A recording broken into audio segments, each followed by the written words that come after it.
The representation of the People's Amendment Bill 2024, Sri Raghav Jatta, to move for leave to introduce the bill.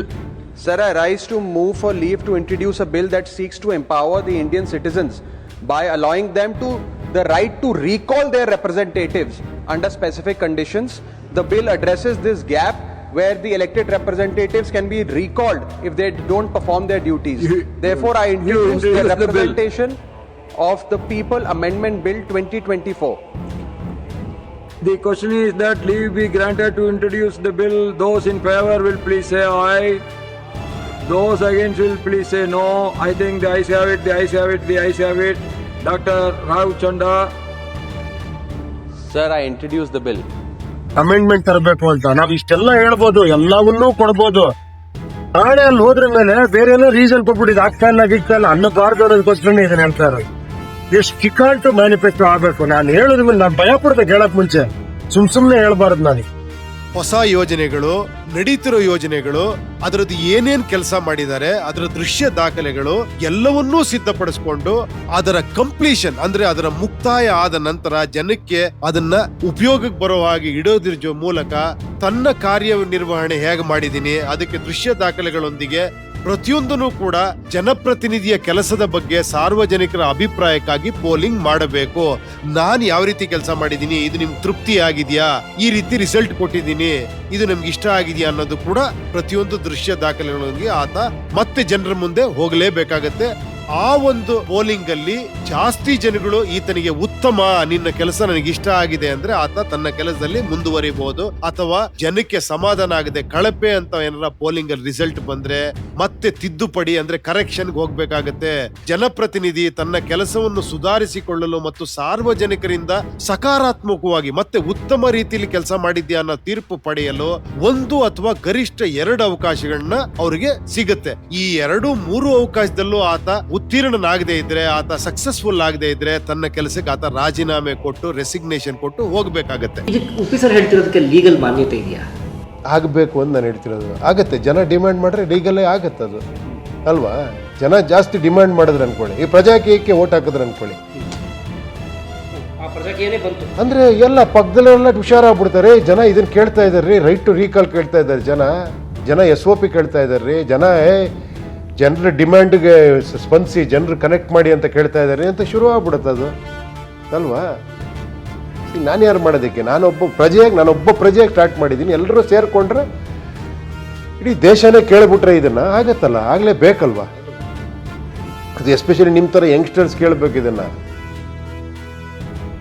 ಒಂದ್ಸತಿ ಇದು ಸರಿ ಅನ್ಸಿದ್ರ ಮೇಲೆ ಇನ್ನೊಂದು 10 ಸತಿ ಯೋಚನೆ ಮಾಡಿ. ಇದು ಸರಿ ಅನ್ಸಿದ್ರ ಮೇಲೆ ಅದನ್ನ ಸ್ಟಿಕಾನ್ ಆಗ್ಬೇಕಲ್ವಾ ನೀವು. ನಾನು ಲೈಫ್ ಲಾಂಗ್ ನಾನು ಇಲ್ಲಪ್ಪ, ನಾನು ವಿಚಾರಗಳಿಗೆ ಓಟ್ ಹಾಕೋದು, ಇನ್ಮೇಲೆ ಯಾವುದೇ ಕಾರಣಕ್ಕೂ ಬೇರೆದಕ್ಕೆ ಓಟ್ ಹಾಕಲ್ಲ ಅಂತಾರೆ ಡಿಸೈಡ್ ಆಗ್ಬಿಡ್ಬೇಕು ನೀವು. ಪ್ರಚಾರಕ್ಕೆ ಓಟ್ ಹಾಕ್ತೀರಾ, ವಿಚಾರಕ್ಕೆ ಓಟ್ ಹಾಕ್ತೀರಾ, ಎರಡೇ ಇರೋದು. ಇಲ್ಲ, ಈ ರಾಜಕೀಯ ಸರಿ ಇಲ್ಲ, ಈ ರಾಜಕೀಯ ವ್ಯವಸ್ಥೆ ಸರಿ ಇಲ್ಲ. ಯಾಕಂದ್ರೆ ನಾವು ಏನೋ ಎಲೆಕ್ಷನ್ ಬಂದಾಗ ಹಣ ಹಂಚ್ತಾರೆ, ಧರ್ಮಗಳ ಬಗ್ಗೆ ಮಾತಾಡ್ತಾರೆ, ಜಾತಿ ಬಗ್ಗೆ ಮಾತಾಡ್ತಾರೆ, ಇದು ಸರಿ ಇಲ್ಲ, ಎಲ್ಲರೂ ಸರಿ ಇಲ್ಲ ಅಂತಾರೆ. ಬಟ್ ಏನ್ರಿ ಮಾಡೋದು, ಜನನೇ ಹಿಂಗೆ, ಅವ್ರು ಅದನ್ನ ನೋಡಿನೇ ಓಟ್ ಹಾಕ್ತಾರೆ ಅಂತ ನಾವು ಬೈಕು ಕೂತಿರ್ತೀವಿ. ಈಗ ನಾವೊಂದು ಪ್ರಜಾಕೀಯ ಅಂತ ಒಂದು ಸ್ಟಾರ್ಟ್ ಮಾಡಿದೀವಿ ಅನ್ಕೊಳ್ಳಿ. ಈ ಪ್ರಜಾಕೀಯದ ಬಗ್ಗೆ ಮಾಡಿದಾಗ ನೋಡ್ರಿ, ಹಣವಿಲ್ದೇನೆ ನಾವು ಬರೀ ವಿಚಾರಗಳನ್ನ ಜನಕ್ಕೆ ತಲುಪಿಸ್ತೀವಿ, ಅದು ಸತ್ಯ ಇದ್ರೆ ಒಬ್ಬರಿಂದ ಒಬ್ರಿಗೆ ತಲುಪುತ್ತೆ ಅಂತ ಹೊರಟಿದ್ದೀವಿ. ಸೋಷಿಯಲ್ ಮೀಡಿಯಾನ ಯೂಸ್ ಮಾಡ್ತೀವಿ. ಅದ್ರ ಬಗ್ಗೆನೂ ತುಂಬ ಜನ ಕ್ವಶನ್ ಕೇಳ್ತಾರೆ. ಸರ್ ಏನು ಸರ್ ನೀವು 4 ಗೋಡೆ ಮಧ್ಯೆ ಸೋಷಿಯಲ್ ಮೀಡಿಯಲ್ಲಿ ಕೂತ್ಕೊಂಡು ಇವೆಲ್ಲ ಮಾಡೋಕ್ಕಾಗತ್ತಾ, ಮನೆ ಬಿಟ್ಟು ರೋಡಿಗೆ ಬನ್ನಿ, ಇದು ಮಾಡಿ ಅದು ಮಾಡಿ ಅಂತೀರಾ. ಆ್ಯಕ್ಚುಲಿ ಸೋಷಿಯಲ್ ಮೀಡಿಯಾ ಅಂದ್ರೆ ಏನು, ಸಾಮಾಜಿಕ ಜಾಲತಾಣ ಅಂದ್ರೆ ಏನು, ಅದು ಪ್ರಜೆಗಳ ಜಾಲತಾಣ, ಅದು ಪ್ರಜೆಗಳ ಮೀಡಿಯಾ. ಸೋಷಿಯಲ್ ಮೀಡಿಯಾ ಅನ್ನೋದು ಪ್ರಜಾಕೀಯ ಮಾಡಬೇಕಾದ್ರೆ ಪ್ರಜೆಗಳ ಮೀಡಿಯಾ ತಾನೇ ಯೂಸ್ ಮಾಡಬೇಕು, ಪ್ರಜೆಗಳೇ ತಾನೇ ಇದಕ್ಕೆ ಸಪೋರ್ಟ್ ಮಾಡಬೇಕು, ಪ್ರಜೆಗಳೇ ತಾನೇ ಇದನ್ನ ಇನ್ನೂ ದೊಡ್ಡದಾಗಿ ಬೆಳೆಸಬೇಕು. ನಾನು ರಾಜಕೀಯದ ಮೈಂಡ್ ಸೆಟ್ಟಲ್ಲಿ ಮತ್ತೆ ಹೊರಗೆ ಬನ್ನಿ ಒಂದು ದೊಡ್ಡ ಪ್ರೋಗ್ರಾಮ್ ಮಾಡಿ ಒಂದೇನೋ ಒಂದು ಯಾವ್ದಾದ್ರು ವಿಷಯನೋ ಗಲಾಟೆ ಮಾಡಿ ಅವ್ರನ್ನ ಬೈರಿ ಇವ್ರು ಬೈರಿ ಅಲ್ವಾ ನಮ್ಮ ಇದು. ನಾವು ಹೊರಟಿರೋದು ನಾವೇನು ಮಾಡ್ತೀವಿ, ನಾನು ಮುಂಚೆಯಿಂದ ಹೇಳ್ತಿದ್ದೀನಿ, ನಾವು ಅವ್ರನ್ನ ಬೈಕೊಂಡು ಕೂತ್ಕೊಳ್ಳೋದು ಬೇಡ, ನಾವೇನು ಮಾಡ್ತಿದ್ದೀವಿ ಮಾಡೋಣ, ಇದನ್ನೇ ನಾನು ಹೇಳ್ತಾ ಇದ್ದೀನಿ. ಏನು ಸಮಸ್ಯೆಗಳಿಗೆ ಪರಿಹಾರ ಕೊಡೋದು ಪ್ರಜಾಕೀಯ, ಸಮಸ್ಯೆಗಳ ಬಗ್ಗೆ ಮಾತಾಡೋ ಕೂತ್ಕೊಳ್ಳೋದು ರಾಜಕೀಯ. ಸೊ ಅದು ಬೇಡ, ನಾವು ಪರಿಹಾರ ಕೊಡ್ತಾ ಹೋಗೋಣ. ಜನಕ್ಕೆ ಸರಿ ಅನ್ಸಿದ್ರೆ ನಮ್ಗೆ ಸಪೋರ್ಟ್ ಮಾಡ್ತಾರೆ, ಇಲ್ಲ ಅಂದರೆ ಇದು ಸರಿ ಅನ್ಸಿದ್ರೆ ಬೇರೆ ಪಕ್ಷಗಳು ಅಳವಡಿಸ್ಕೋಬೋದು. ಒಟ್ಟಿನಲ್ಲಿ ಒಳ್ಳೇದಾಗಬೇಕು ಅನ್ನೋದು ಉದ್ದೇಶ. ಇದು ಸರಿನಾ ತಪ್ಪ ನೀವೇ ಹೇಳಿ.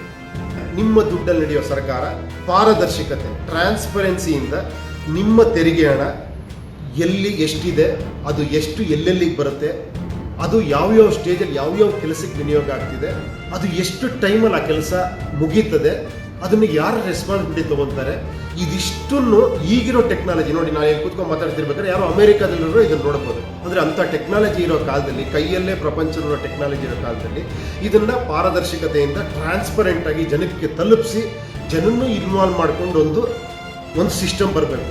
ಇದು ಸರಿನಾ ತಪ್ಪ, ಇದು ಮಾಡಕ್ಕೆ ಹೊರಟರು ಸರಿನಾ ತಪ್ಪ, ಅದು ನಾನೊಬ್ಬನೇ ಅಲ್ಲ, ಎಲ್ಲರೂ ಮಾಡಬೇಕು, ಇದನ್ನು ಎಲ್ಲರೂ ಇದಕ್ಕೆ ಸಪೋರ್ಟ್ ಮಾಡಬೇಕು, ಇದು ಸರಿನಾ ತಪ್ಪ, ನೀವು ಯೋಚನೆ ಮಾಡಿ.